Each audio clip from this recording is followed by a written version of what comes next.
relax lang. Magaan lang. Tingnan mo, wasak na ka. Ano, sobrang gaan. Covered siya eh. No? Pero hindi ka naman nasaktan ni Gerald ever, physically.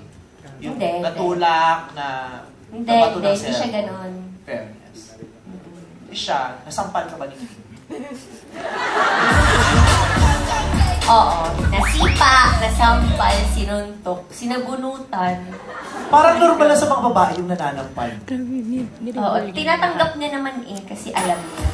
Ah! Ayaw na niya. Gusto na daw niya mag-exit. Ako na naman mag-promote. Naiwan ka na naman. Hindi, wala. Dati pa yun, bata pa Pag-uwi ko, noon. shorts na to. Naniniwala siya ng Short shorts hanggang dito. Shorts na to. Di, mga bata pa kami noon. Siyempre, ano Hindi, na ko. alam mo yung itsura ni Kim na ganyan, payat lang, pero ang lakas sumuntok nito. Sobra. Sa paa, yung gano'n sa mukha ka na Ay, hindi. Sa katawan. Sa katawan, ay, nasapak mo sa mata isang beses. Kasi hindi ko na talaga kaya. Hindi na kaya. Yung Hindi na buko, kinaya ng galit. nangangalbo na ako dito sa taas. As in, hinila. Akala ko Tapos talaga yung toro poko siya. niya. Oh! Ganun talaga. Dumudugo na yung braso ko. Hoy, OA. Hindi dumudugo. Eh, kasi ang haba ng kuko. Kinalmot lang kita, pero sapat lang yun. Pinapantay ko lang yung pain. Physical versus emotional pain. Dati pa yun, sobrang luma na nun. Pag nagkakapiguran kayo tapos nasasagunod ka ni Kim, paano mo siya nilalambing para hindi siya magalit? Hindi, alis muna siya. Alis muna ako kasi ang sakit na eh. Pati Doon siya- muna ako sa labas ng bahay o kung saan man. Oo. Papalamig muna. Tapos ako naman guilty. Punta na lang siya. Bigyan ko siya ng ano, ref. Papalamig ka ha? Papalamig talaga. Sa ref magpalamig, okay na? I love it! Di ba? Pangbata, sobrang pangbata. Pambata yung nagbibigay ng ref. Oo. Galanting bata, galanting bata. So, paano natapos? Away. Away? Hindi yung relasyon niyo. Wala na.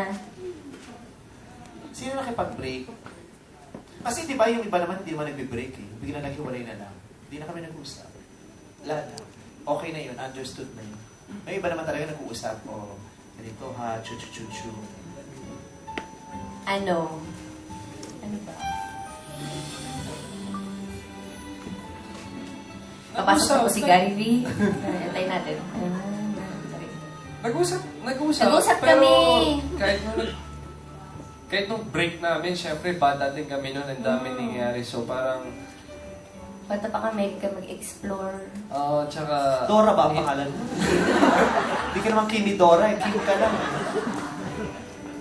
Tapos, Tapos may mga times sa break kayo, pero parang hindi break, tapos magbe-break ulit, tapos hindi pala. yung pinakasikat na break nyo na alam namin. Yun yung pinakasigan. Yung pinakasikat na break nyo, nagbalikan pa ba kayo ulit? Hindi na. namin alam. Ay, Hindi na. Nung nag-break, hindi tapos na. Pero walang nag-reach out na nagparamdam na parang gusto ulit. Walang tumawag, walang... Di nag-uusap lang kami. Nag-uusap. Ay, nag-uusap pa Okay rin. naman, Oo. Pinag-uusapan Yung pinakasikat... Ha? Ano pinag-uusapan nyo noon? I-break na kayo? Kung pwede pa ulit? Hindi. Naman. Ano? Hindi kasi talaga pwede. So ano pinag-uusapan nyo noon? Yung babalik mo pa ba yung rep o yung sa'yo na? Tuwa-tuwa ko, parang nakakaganti siya sa mga ginagawa niya. Masaya siya. Masaya po siya. Pero, Sa buong promo, laglag lang si Jeff. Hindi, ganun talaga. Nakakamusta. buti nag-uusap pa kasi iba talaga, di ba? Totally wala na. Hindi na tayo mag-uusap. Kasi pag... Nagkaroon din ng ganun, syempre, for a time. Tapos, yun, Tapos nag-detect siya ulit. Matawag siya ulit. Siyempre, ako asa girl. Oo. Tama, diba? Pero okay lang. At least tapos na. So, yun yung sinasabi ko na parang okay na kayo ulit. Oo, kala mo okay na. Pero wala naman. Ang drama din namin, no? Oo, drama. Sobrang drama. Ano, hindi talaga pwede kasi talaga. Wala kasi talaga ako naalala. Pilit ko lang po itong inaalala. Biglang bumalik lahat, Wait lang kasi naano ako eh. Dali lang Wait lang, kasi gusto ko pag-usapan niya yung ano, yung kala mo okay na ulit. Di ba naghiwalay? Tapos merong mauunang mag-text. Tapos yung makaka-receive, di ba siya yung makaka-feel na parang okay kami, parang okay na naman. Tapos yung maghumahaba yung text. Di ba nagsisimula yung sa kamusta ka, okay ka lang? Para mag-ano. Tapos re-reply, tapos humahaba na yung mga text. Oo. Tapos, habang humahaba yung text, kala mo okay na kayo ulit. Kailangan Yun mag-video yung na lang nararamdaman sila, mo. Selden. Nagloloko na. Pero alam ko naman kasi hindi talaga. Teka, tanongin natin, kung pinangungunahan yung tao. Noong mga panahon na nagte-text ka, anong nararamdaman mo yun? Oh?